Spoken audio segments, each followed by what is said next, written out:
Wait! If that was you on the phone and you on the bus, then who was flickering the lights?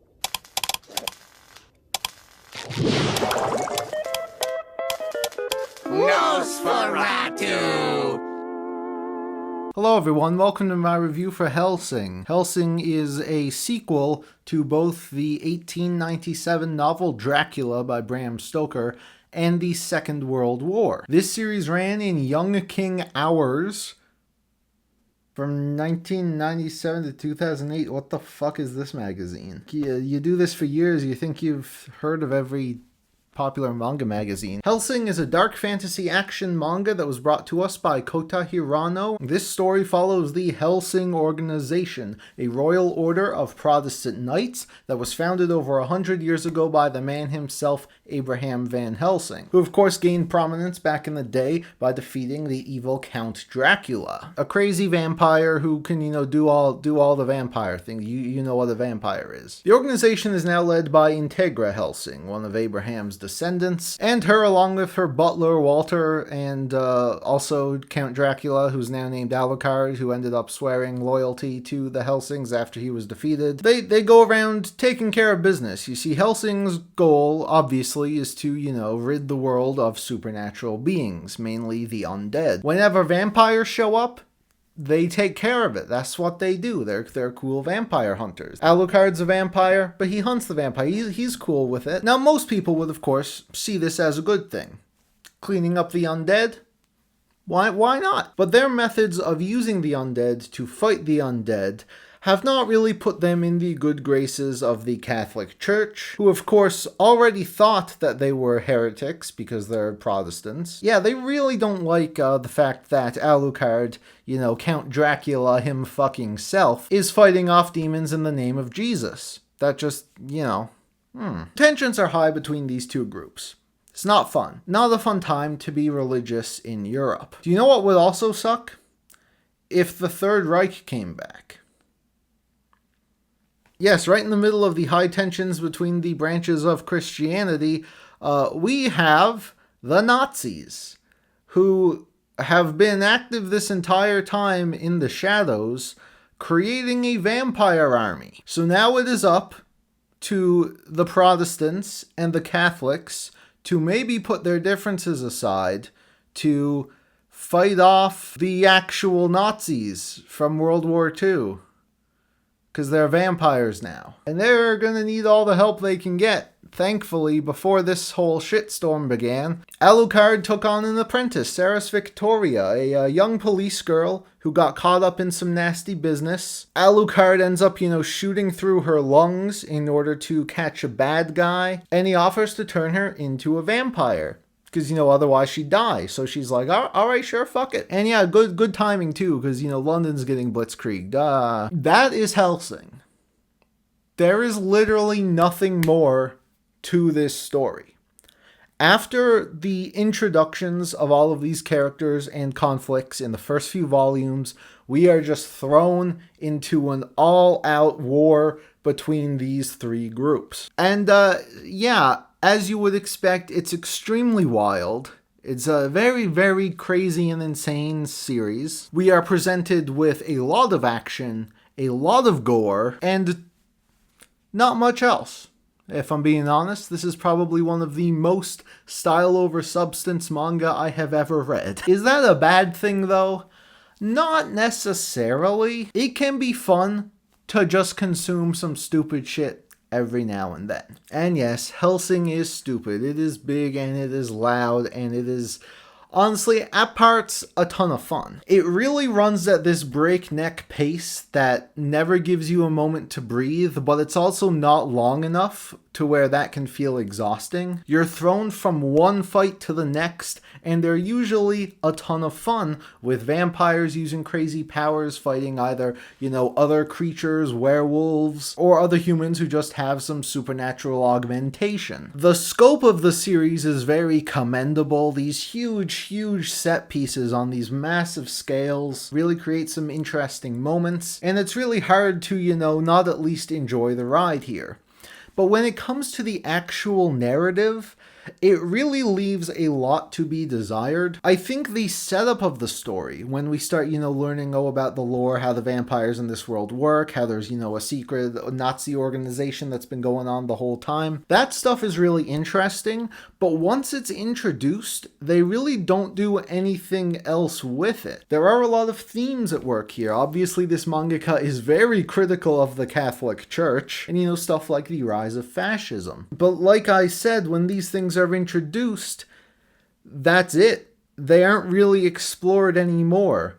It's just a bunch of interesting ideas and then a bunch of violent, gory vampire Nazi action. And vampire Nazi action is cool, because, vampires are cool, killing Nazis is cool, but there's really...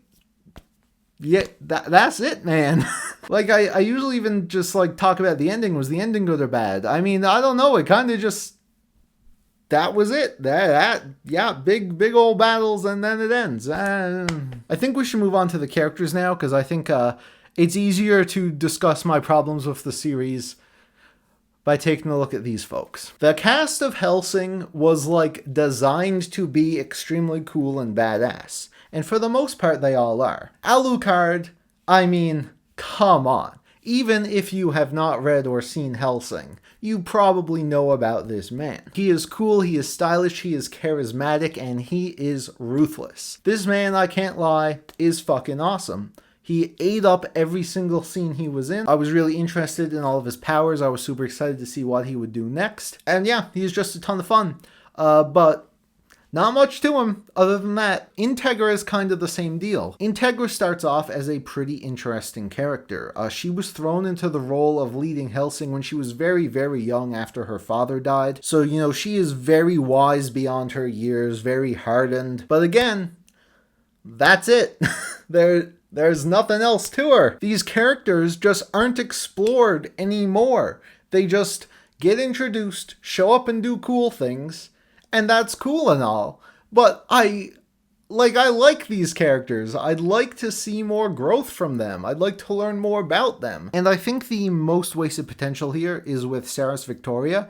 She is, of course, the classic case of a, normal, innocent human who gets transformed into a vampire, and now they gotta deal with this whole other life. And this type of story never gets old. There are so many things you can do with it. There are so many great things that have been done with stories like this, and I'm sure they will continue into the future, because it's such a cool premise. And we do get to see glimpses of Saris's conflict, especially when it comes to her not wanting to drink human blood, even though it's what she needs to, gain her vampire powers. It's this important moral dilemma for her.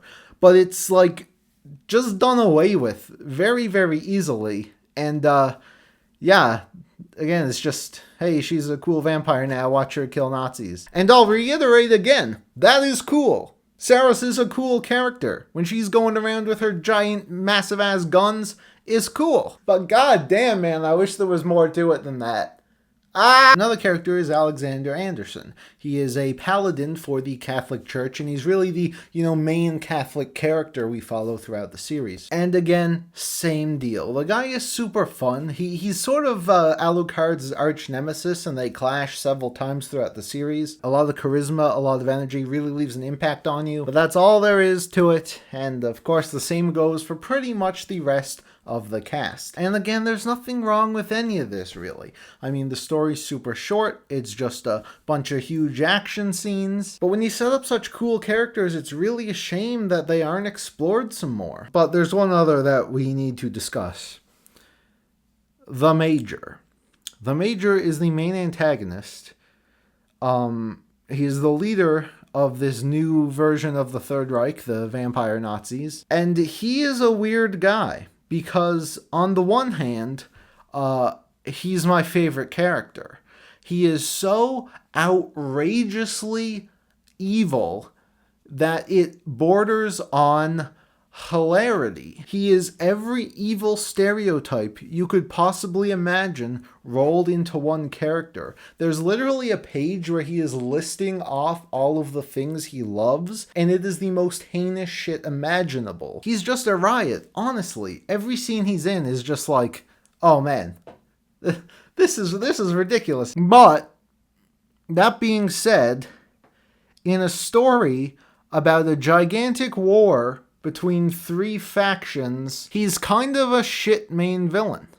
In fact, I'm actually kind of shocked at how bad he is. He really doesn't do anything in this series at all. He just shows up with his Nazi army and then sits in a chair and comments on everything about how much he loves war and repeats it like 12 times. That's actually his entire role in the series, and it, I don't even know. Like, I was shocked that there was not another twist. Like, I was really expecting him to, oh, I'm a secret Alucard's former master or something, and like turn into this giant monster thing. But no, he's just a guy who loves being a Nazi. So yeah, interesting cast of characters to say the least.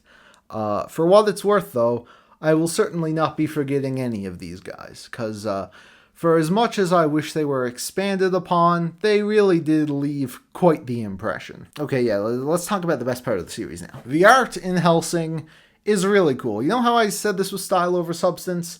This is the style, man, and the style is pretty sick. Now, Hellsing is interesting in that it is a relatively short series at 10 volumes, but it ran for over a decade. And this leads to a very sharp increase in art quality over the volumes that is noticeable very quickly. I think the art at first is still really good, but it's clear that Hirano was still kind of finding his style. As it goes, though, you're in for some really, really cool stuff. The action on display here is very dynamic and fluid. We have a lot of crazy characters with crazy powers, a lot of death, a whole lot of gore, some really, really disturbing stuff. And overall, it's just a really great feast for the eyes. It's not the best manga art I've ever seen, but I quite enjoyed it. And the character designs are also extremely well done. However, I do have a bit of an issue with Saras, who I think is a really, really cool looking character, but her uniform wraps around her tits perfectly. I really hate it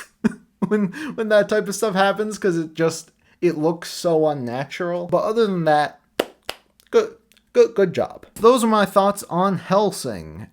It certainly was a series that I feel had a ton of potential, but unfortunately did not particularly meet it. But what we were given is still a pretty fun time, and I am happy that I at least read it once.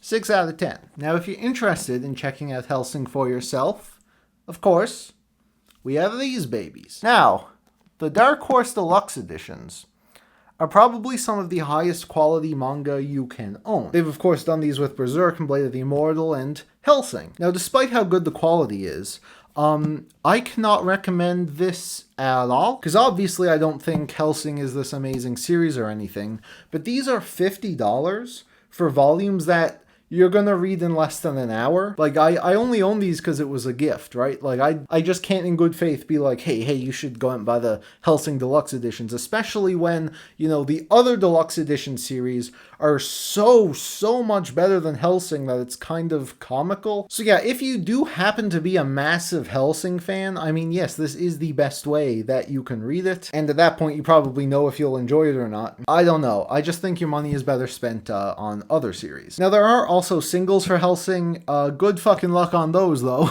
I don't know. If you can get a hold of the series, I definitely think it's, worth a read at least once. But I wouldn't go spending crazy money on it like Dark Horse seems to want you to do. There have also been 2 anime adaptations. The first, of course, being that classic early 2000s case of, adapting the first couple chapters and then doing its own thing and then no one remembers it. But then you have Hellsing Ultimate, which is actually really interesting. It is one of those rare adaptations that's kind of perfect. It got 10 hour-long episodes that are all animated gorgeously, and it brings the series to life so much so that I definitely think it's way better than the manga. Why Hellsing was the series to get this treatment, and not many more worthy series. But you know what? It's pretty awesome. And my problems with the manga are still here, but it's undeniably a very fun watch, and I do think it is the best way to experience the series. If you like Hellsing and you're looking for more recommendations, if you're more into the vampire lore and don't care so much for the gigantic action, Happiness. Happiness is a really, really fantastic vampire story. Great read for Halloween. And if you're the opposite, I mean Attack on Titan. That's right, bitches. I don't give a fuck if the ending sucks. Overall, the series is still awesome. I'm sorry, it is. So with that, thank you all so much for watching. We're doing 20th Century Boys next.